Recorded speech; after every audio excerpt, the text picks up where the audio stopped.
할렐루야. 2월 23일 목요일 원포인트 큐티 가운데 오신 여러분들을 주님의 이름으로 사랑하고 축복합니다. 오늘 하나님께서 우리에게 주신 말씀은 사무엘하 14장 21절에서 33절까지의 말씀입니다. 사무엘하 14장 21절에서 33절까지의 말씀 다 같이 한 목소리로 읽도록 하겠습니다.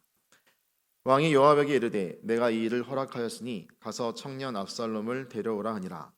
요압이 땅에 엎드려 절하고 왕을 위하여 복을 빌고 요압이 이르되 내 주 왕이여 종의 구함을 왕이 허락하시니 종이 왕 앞에서 은혜 입은 줄을 오늘 아나이다 하고 요압이 일어나 그슬로 가서 압살롬을 데리고 예루살렘으로 오니 왕이 이르되 그를 그의 집으로 물러가게 하여 내 얼굴을 볼 수 없게 하라 하매 압살롬이 자기 집으로 돌아가고 왕의 얼굴을 보지 못하니라. 온 이스라엘 가운데서 압살롬 같이 아름다움으로 크게 칭찬받는 자가 없었으니 그는 발바닥부터 정수리까지 흠이 없음이라. 그의 머리털이 무거움으로 연말마다 깎았으며 그의 머리털을 깎았을 때에 그것을 달아본즉 그의 머리털이 왕의 저울로 200세겔이었더라. 압살롬이 아들 셋과 딸 하나를 낳았는데 딸의 이름은 다말이라. 그는 얼굴이 아름다운 여자더라. 압살롬이 이태 동안 예루살렘에 있을 때 왕의 얼굴을 보지 못하였으므로 압살롬이 요압을 왕께 보내려 하여 압살롬이 요압에게 사람을 보내 부르되 그에게 오지 아니하고 또다시 그에게 보내되 오지 아니하는지라. 압살롬이 자기의 종들에게 이르되 보라 요압의 밭이 내 밭 근처에 있고 거기 보리가 있으니 가서 불을 지르라 하니라. 압살롬의 종들이 그 밭에 불을 질렀더니 요압이 일어나 압살롬의 집으로 가서 그에게 이르되 어찌하여 내 종들이 내 밭에 불을 질렀느냐 하니 압살롬이 요압에게 대답하되 내가 일찍이 사람을 내게 보내 너를 이리로 오라고 청한 것은 내가 너를 왕께 보내 아뢰게 하기를 어찌하여 내가 그술에서 돌아오게 되었나이까. 이때까지 거기에 있는 것이 내게 나았으리이다 하려 함이로다. 이제는 내가 나로 하여금 왕의 얼굴을 볼 수 있게 하라. 내가 만일 죄가 있으면 왕이 나를 죽이시는 것이 옳으니라 하는지라. 요압이 왕께 나아가서 그에게 아뢰매 왕이 압살롬을 부르니 그가 왕께 나아가 그 앞에 얼굴을 땅에 대어 그에게 절하매 왕이 압살롬과 입을 맞추니라. 아멘. 이 시간 외면보다 내면의 아름다움을 이란 제목으로 담임 목사님께서 큐티 인도해 주시겠습니다. 할렐루야. 예, 오늘 우리 또 2월 23일 이제 벌써 2월 달 하순으로 또 들어갑니다. 우리 목요일 사무엘하 14장 21절에서 33절까지 큐티를 함께 나눕니다. 특별히 여러분 여기서 이제 몇 사람이 등장합니다. 우선 형을 죽인 장본인 압살롬이 이제 구슬 땅에서 외아래 집에 숨어 있다가 2년 만에 요압의 어떤 계략에 의해서 드디어 왕의 허락을 받아 돌아오게 되었습니다. 3년 가까이 된 거죠, 참. 그리고 동시에 요압이라는 중간에 이 매개자, 다윗에게는 충성된 군대 장관 역할을 하면서 동시에 압살롬과의 연계를 꿈꿨던 그 요압, 그리고 다윗왕, 이제 이런 사람들이 있습니다. 하나같이 보면 이 국가의 혼란은 이 최고의 핵심 수뇌부가 여호와의 법도가 희미해지면 이제 길을 잃는다는 사실을 우리는 보게 돼요. 여러분 여기서 뭐가 문제입니까? 자, 우선 요압을 통하여 이 압살롬을 데려온 것까지는 뭐 굳이 나쁘다고 할 수 없어요. 왜? 우유부단한 다윗에게 드디어 결정할 기회를 준 것은 사실이니까. 그렇다면 다윗은 분명한 태도를 취했어야만 합니다. 그러나 다윗은 데려다 놓고 무려 2년을 얼굴을 보지 않는 거예요. 이것이 다윗이 순수한 자이기 때문에 그래요. 사실은 정략적이고 계략적인 사람은 이러지 않습니다. 어쨌든 아들을 어떻게든 간에 국가적인 어떤 때로는 정치적인 목적을 위해서라도 화해의 제스처를 쓰기도 하고 또 어떤 자리를 줌으로써 나름대로 대비도 합니다만은 다윗에게는 이런 정도의 생각과 머리가 없어요.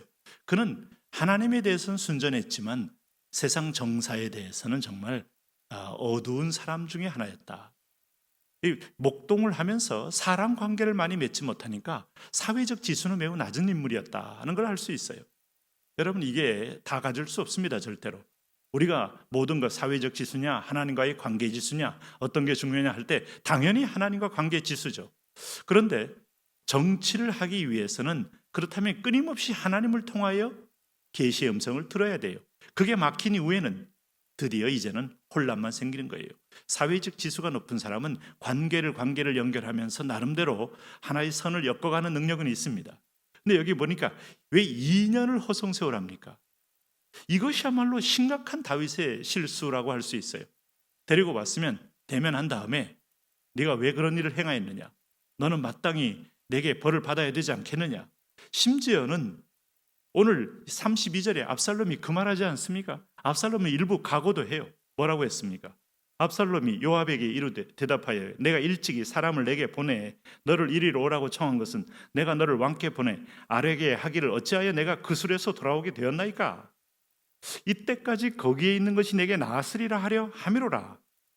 이제는 내가 나로 하여금 왕의 얼굴을 볼 수 있게 하라. 내가 만일 죄가 있으면 왕이 나를 죽이시는 것이 옳으니라 하는데 왕궁에까지 도착했지만은 요압도 거기까지만 인계하고 사실 요압의 할 역할은 거기서 끝이죠. 왕에게 이래라 저래라 할 수는 없지 않습니까? 그리고 다윗 왕은 지금 요압의 이 계략에 의해서 오게 된 것에 대해서 썩 기분 좋은 상황이 아니에요. 이놈이 잔머리를 많이 썼구나. 이놈이 계략을 많이 썼구나. 이놈이 온전히 충성된 신하는 아니구나. 두 마음을 품을 수 있는 자구나 하는 마음 때문에 아마 심리적인 아마 조금 소위 말하는 그 진공 상태에 빠진 것이에요. 내어칠 수는 없고 그렇다고 해서 아들은 모아놓고 그런데 이런 우유부단함은 안 됩니다. 왕은 결정하는 자리입니다. 지도자는 결정하는 자리입니다. 거기에 시시비비를 따라 잘못된 것들은 벌을 주고 좋은 것은 상을 줘야 할 자리입니다.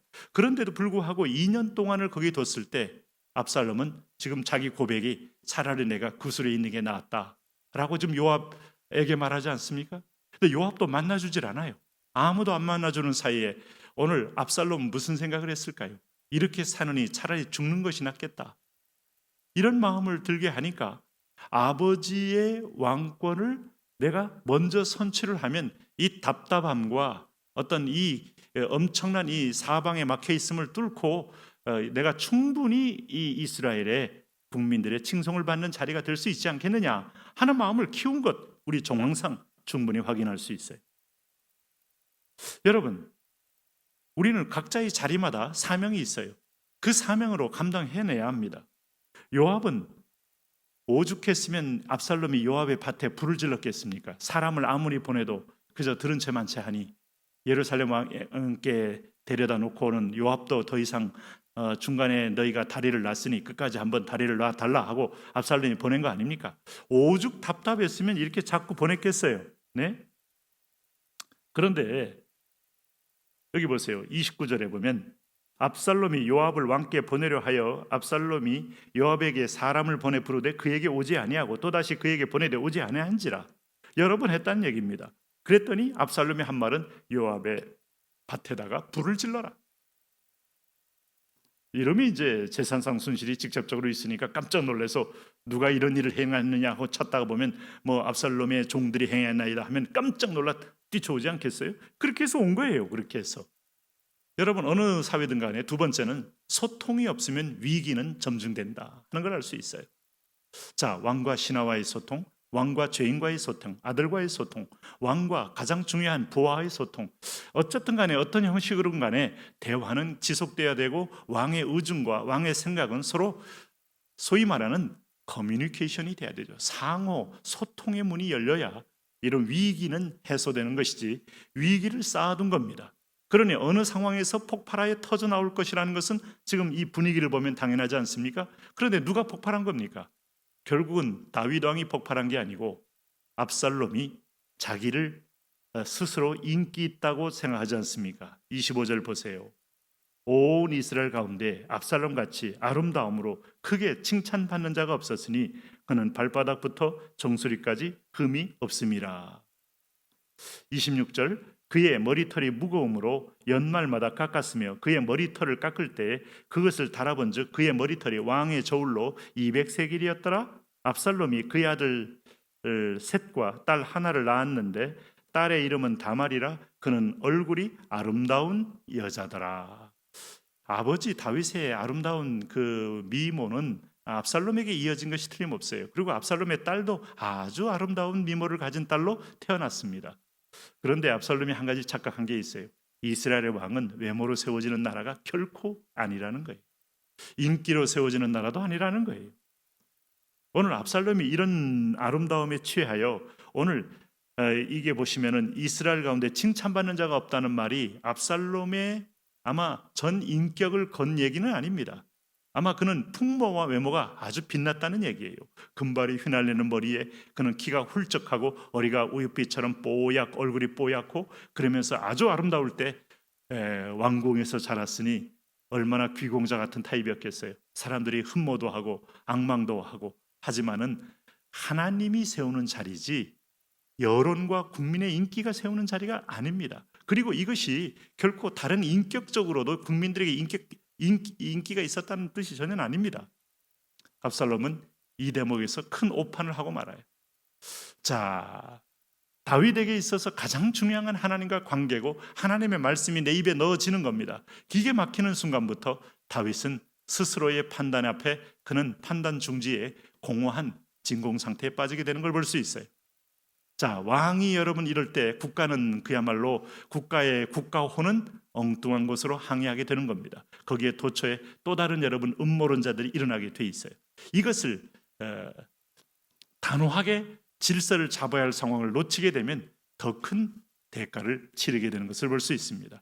오늘 우리는 새 인간의 모습을 통하여 세 가지 종류의 인간 훈상을 만나게 돼요. 지도자지만 결정 못하는 지도자, 그리고 중간에 그야말로 왕을 보필하는 자지만 결코 그 이상의 책임은 피하면서 자기 자리만 보존하는 세력, 그리고 세 번째 자기의 선을 넘고 오판하는 후임자. 오늘 이것이 큰 변란 속으로 집어넣게 하는 겁니다. 하나님, 모든 위기의 배경에 사람의 하나님과의 떠남이 있습니다. 하나님의 말씀, 하나님과의 관계를 통하여 우리가 하늘의 질서, 하나님 땅의 질서가 확립되도록 나와 나의 일터와 가정도 그렇게 나를 통하여 세워 주옵소서. 예수님 이름으로 기도합니다. 아멘.